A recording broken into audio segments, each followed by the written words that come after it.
अखंड ज्योत के नियम क्या हैं, अखंड ज्योत कैसे जलाते हैं, कम से कम घी या तेल में अखंड ज्योत कैसे जलाएं, अखंड ज्योत बुझ जाती है तब क्या करें, घर में अखंड ज्योत है तो क्या नियम होने चाहिए, अखंड ज्योत को किस तरफ रखना चाहिए, सही दिशा क्या है, और अखंड ज्योत को सही कब और कितनी बार करना चाहिए।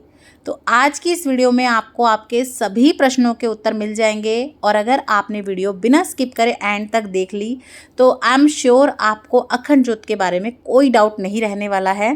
तो वीडियो को बिना स्किप करे एंड तक ज़रूर देखिएगा। तो चलिए वीडियो शुरू कर लेते हैं। सबसे पहले देख लेते हैं अखंड ज्योत होती क्या है और क्यों जोड़ी जाती है। तो देखिए, जो बिना खंडित हुए यानी बिना खंड हुए, जिसके बिना टुकड़े हुए वो चीज़ चलती रहे, वो होती है अखंड। इसी तरह से अखंड ज्योत जलाई जाती है, ऐसी ज्योत जो आपकी जो कंटिन्यू चलती रहेगी। नवरात्रों में 9 दिनों की होती है, कुछ लोग 24 घंटे की भी जलाते हैं, कभी कोई पाठ करवाते हैं, रामायण का पाठ हो, कुछ लोग 11 दिन की भी जलाते हैं और कुछ लोग पूरी उम्र के लिए भी जलाते हैं। तो जैसा जिसका मन है वो उस हिसाब से जला सकता है। ये होती है अखंड ज्योत। जलाई क्यों जाती है? तो देखिए, वैसे तो अखंड ज्योत अपने आप में ही देवी माँ का स्वरूप है, या जिस भी भगवान का आप स्वरूप मान के ज्योत जोड़ रहे हैं वो उनका स्वरूप माना जाती हैं। तो आप देवी माता का मान सकते हैं, बजरंगबली का मान सकते हैं, किसी का भी मान सकते हैं। और आप अपनी किसी विशेष मनोकामना की पूर्ति के लिए भी अखंड ज्योत जलाते हैं, या फिर आपकी मनोकामना पूर्ण होने के बाद माता रानी को या किसी भी भगवान को धन्यवाद देने के लिए भी आप अखंड ज्योत जलाते हैं।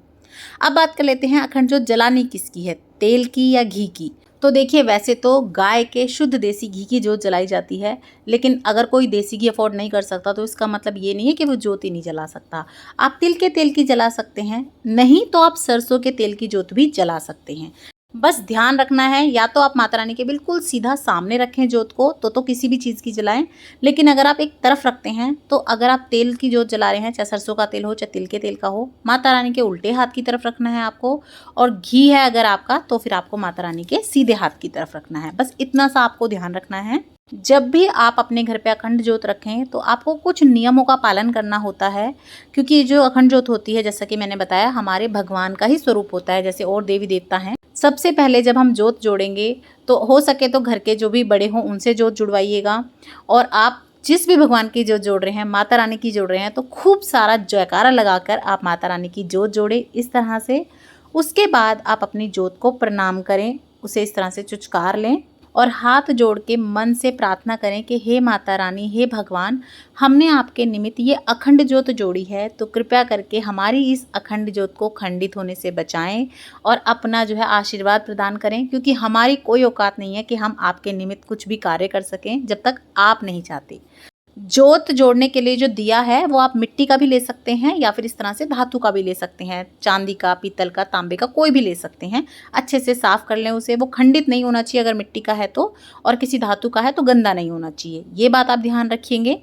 उसके बाद आपको जो है ना, कभी भी झूठे हाथों से या फिर बिना नहाए धोए आपको ज्योत को हाथ नहीं लगाना, और हो सके कम से कम आपको अपनी ज्योत को छेड़ना है। और एक बार ज्योत आप कहीं लगा देते हैं उसके बाद उसे हिलाते नहीं हैं, इधर उधर सरकाते नहीं हैं।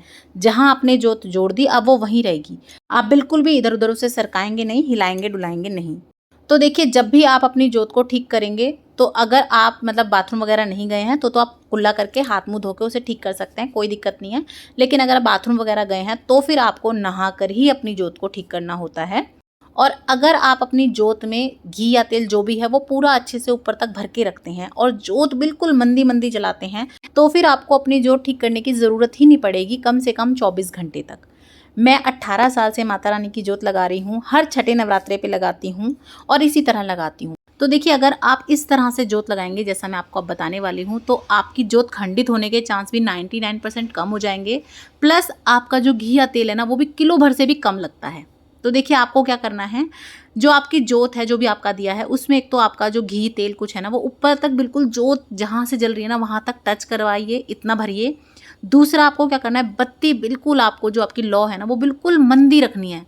आप जितनी मंदी बत्ती रखेंगे, जितनी छोटी आपकी लौ रहेगी ना, उतना ही आपका जो है ज्योत के खंडित होने का डर कम रहेगा। प्लस में जो है आपकी जो घी या तेल है वो भी ज्योत कम पीती है। कई लोग क्या करते हैं, बहुत लंबी लंबी बड़ी बड़ी बत्ती रख लेते हैं, उससे आपकी जोत खंडित होने का जो है चांस रहता है। एक तो कलावा आपका जल्दी जलता है, प्लस में घी जल्दी खत्म होता है। तो अगर आप 1-2 घंटे भी ऊपर नीचे होते हैं कहीं, तो फिर आपका जो है ना जोत खंडित होने का डर रहता है। और जब आपको जोत ठीक करनी होती है, जैसे 5-7 घंटे बाद, 10 घंटे बाद, तो कई लोग क्या करते हैं, पीछे से इस तरह कलावा उठाते हैं, उसी जोत से जोड़ते हैं, अपनी बत्ती ठीक करते हैं हाथ से ही, और उसके बाद वो कलावा उसी में डुबो देते हैं। तो देखिए ये बिल्कुल गलत तरीका है। कभी भी किसी भी जोत के 2 मुख नहीं होते हैं, 2 जगह से जोत नहीं जलानी है हमें, एक ही जगह से हमें जलानी होती है। और आप ऐसे हाथ से अपने नहीं उठाएंगे। कई बार वो बहुत गर्म जोत होती है और आप हाथ से उठाते हैं और झटका लग के ना आपकी जोत ही लुढ़क जाती है, तो ऐसा नहीं करना। इस तरह का प्लकर आता है, आप ये ले सकते हैं। और हाँ, अपने घर के यूज़ वाला ना लें, अलग से ही लें, मंदिर का एक अलग से ही बना लें। तो आप इस तरह का प्लकर ले सकते हैं, इससे आप बहुत आसानी से अपनी जोत ठीक कर सकते हैं। तो देखिए, जब भी आपको जोत ठीक करनी हो, कार्बन अपना हटाना हो जोत का, तो आप एक इस तरह से दिया ले लें, अलग रख लें साइड में, और आप एक रुई की बाती ले लें। लंबी बाती ले सकते हैं, गोल बाती ले सकते हैं, और इसे हमें बहुत कोई घी से भरना नहीं है। उसी जोत में से इस तरह से हम डिप करेंगे, और ये अब देखिए थोड़ा सा घी आ गया इसमें, और इस जोत में से हम इसे जला लेंगे।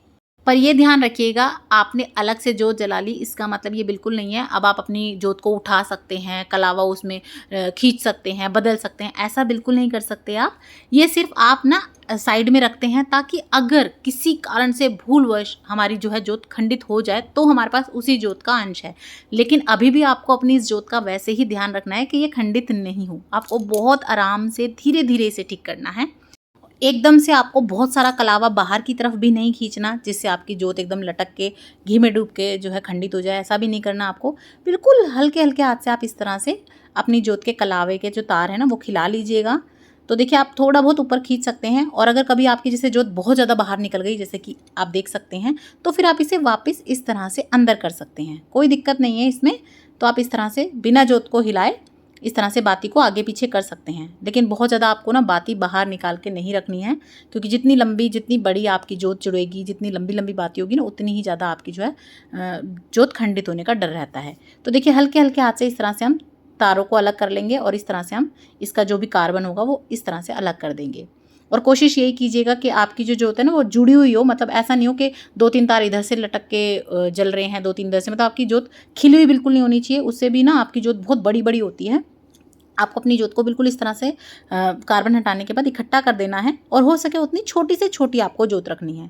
और नीचे से आपको इस तरह से घी ले लेना है, प्लक्कर में ले लेंगे आप, और अपनी जोत को ना इस तरह से ऊपर से घी डाल देना है। तो उससे आपका जो ऊपर का कलावा होता है ना, जोत का बिल्कुल एंड होता है, वहाँ बहुत अच्छे से घी आ जाता है। तो आपकी जोत मंदी मंदी भी जलती है, और साथ ही में देर तक भी जलती है।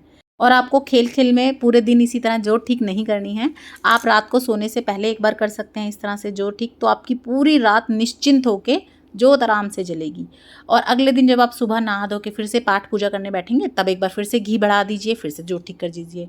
तो देखिए, बहुत मुश्किल से आपको 2 बार अपनी जोत ठीक करनी होती है, नहीं तो केवल 1 बार भी आपकी जोत अच्छे से चल जाती है। जब आप सुबह इसमें घी बढ़ाएंगे, जोत ठीक करेंगे, आपको 2 बार की भी ज़रूरत नहीं होती। लेकिन फिर भी यूँ रहता है कि सोने के बाद ध्यान ना रहे, कुछ हो, तो एक बार रात को चेक कर सकते हैं, और एक बार सुबह पूजा के समय। उसके अलावा आपको ऐसा नहीं है कि दिन में आप जब चाहें तभी जोत ठीक कर रहे हैं, ऐसा बिल्कुल मत कीजिएगा। तो देखिए, आप इस तरह से बिल्कुल मंदी मंदी हम जोत करेंगे।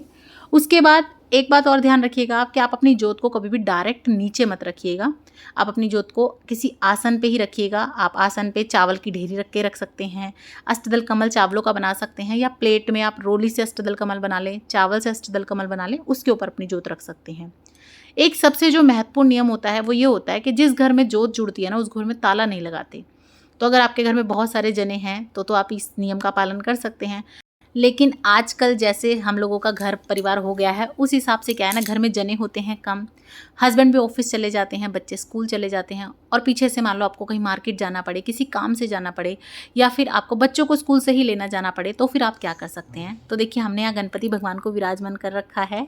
उनसे आप हाथ जोड़ के निवेदन कीजिए कि भगवान हमारी जोत का आप जो है ध्यान रखें। लड्डू गोपाल से आप कह सकते हैं।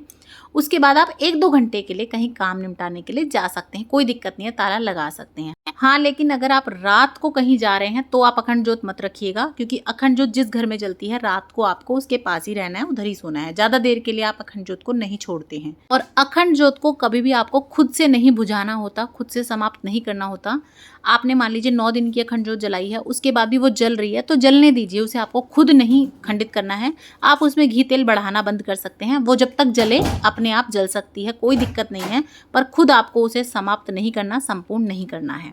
और एक जो कॉमन क्वेश्चन आता है कि दीदी हमारी ज्योत बुझ गई, अब हम क्या करें, माता रानी रुष्ट हो गई, नाराज हो गई, अब कुछ गलत होगा। तो देखिए, अगर आपकी ज्योत किसी भी कारण से बुझ जाती है या खंडित हो जाती है कि फ़ैन ऑन हो गया गलती से या बच्चे ने किसी ने कर दी, कोई भी कारण रहा हो, कोई बात नहीं, बुझ गई कोई दिक्कत नहीं। अपने मन में शंका मत लाइए, माता रानी का नाम लेके आप अपनी ज्योत दोबारा जोड़ सकते हैं, क्योंकि माता रानी हमारी जो है जगत जननी है, हमारी जो खुद की माँ होती है। अगर हमसे कोई भूल चूक हो जाए ना, वो हमें गुस्सा कर लेंगी, डांट लेंगी, लेकिन हमारा बुरा कभी नहीं चाहेंगी। इसी तरह से माता रानी है, संसार की माँ है, वो कैसे बुरा करेंगी। तो बुरा कुछ नहीं होता, कई बार कुछ चीज़ें हो जाती हैं, कोई दिक्कत नहीं है। वैसे तो कोशिश यही करेंगे कि नहीं हो, लेकिन अगर हो गई तो आप मन में वहम बिल्कुल भी मत कीजिएगा। माता रानी का नाम लेके अपनी ज्योत दोबारा जोड़ दीजिएगा और माता रानी से क्षमा याचना कर लीजिएगा कि कोई भूल चूक हुई हो आपके बालकों से तो अपना बालक समझ के माफ़ कर देना, सद्बुद्धि देना और आशीर्वाद बनाए रखना। और एक क्वेश्चन और आता है कि जोत जोड़ने के बाद इस बाती का क्या करें, बचे हुए तेल का क्या करें। तो देखिए, जब आपकी जोत संपूर्ण हो जाती है उसके बाद वैसे तो तेल और घी खत्म हो ही जाता है, लेकिन कई बार जमा रह जाता है, तो आप अपना वो जो तेल हो, घी हो और साथ में बाती हो, उसे निकाल लें। उसके बाद आप इसे किसी भी कच्ची मिट्टी में, किसी भी गमले में गाड़ सकते हैं, वहीं पे वो जो है ना आपका जो है खाद बन जाती है, कोई दिक्कत नहीं है। और धो मांज के आप अपनी जोत रख लें, आप दोबारा नेक्स्ट टाइम जब भी अखंड जोत जलाएंगे तब यूज़ कर सकते हैं। मिट्टी का दिया हो तो उसे आप जहाँ भी विसर्जन के लिए चीज़ें रखते हैं, जो भी आप पाठ पूजा का सामान विसर्जित करते हैं, उसमें रख सकते हैं, क्योंकि मिट्टी का दिया तो आप अगली बार नया ही लेंगे, वो बार बार यूज़ नहीं करते हैं। तो इस तरह से आप अपनी जोत जोड़ सकते हैं। अखंड जोत के मैंने आपको सभी नियम बता दिए हैं।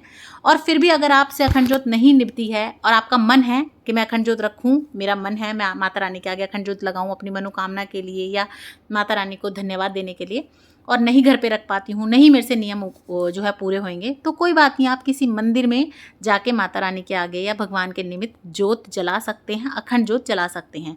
उसके लिए आपको अखंड जोत का सामान दे देना है मंदिर में। साथ ही में जो भी पुजारी आपकी अखंड जोत का नियम पालन कर रहे हैं उन्हें कुछ दक्षिणा देनी है, उनके उस कार्य का जो है आपको मोल देना है।